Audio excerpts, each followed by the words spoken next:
All right.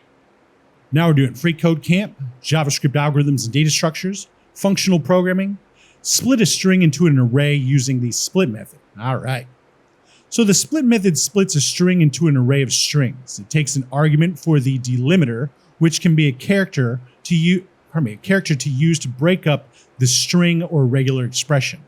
For example, if the delimiter is a space, we get an array of words. And if the delimiter is an empty string, we get an array of each character in the string. All right. So here are two examples that split one string by spaces, then another by digits using a regular expression. All right. So we've got string equals hello world right here. And we use string dot split. And then we have this string right here with just a space in it. And you see right here, it puts hello in one, the hello string in one element and then world in the other element. And then when we do how are you today, broken up by 972. And then we split it by the regex for digits, the digits character class. We get how are you today, all in their own elements, right? So since strings are immutable, the split method makes it easier to work with them. Right? I don't remember what immutable means, but I mean, if we really want to find out, we got Google right there, right?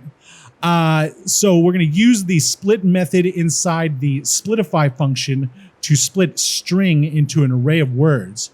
And the function should return the array. And we're also going to note that the words are not always separated by spaces, and the array should not contain punctuation. All right. So as you can see right here, we've got this split up by a comma, and also a hyphen, and also some spaces. So we're going to have to deal with all that, all right? So to do this, we're going to definitely have to use some regex. So let's come over here to the regex page. We'll say regex JavaScript like that. Come over to the regular expressions MDM page. And then when we scroll down just a little bit, there's going to be this character classes page right here. And we'll scroll down a little bit more, and we can see we can use the \W to match anything that's not capital A through Z, lowercase a through Z, 0 through 9, and the underscore. And that will work for this situation, but let's just play around like there is going to be some 0 through 9s and some underscores. So let's just make a character class with just this stuff right here, right? So like we do on character classes, we're going to do the negated or complemented character class like this, where we have the brackets and then we put the caret in front of it and whatever we're trying not to match, all right?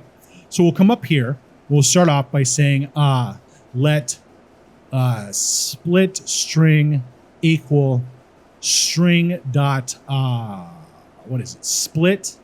And then we'll do the regex forward slashes, and then we'll do the brackets inside of there like that.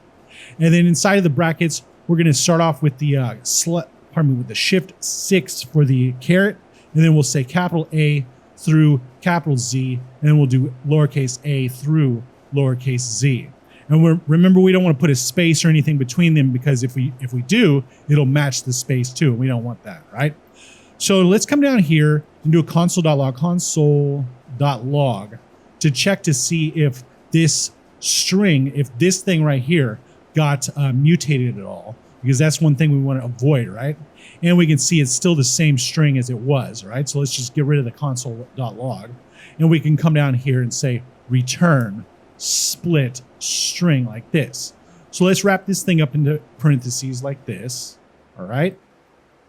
And in the front of it, let's say console.log, check it, and it looks like we got it going on. So let's run the test. Looks good, and submit it.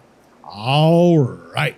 Now we're on to combine an array into strings using the join method, and we'll see you next time.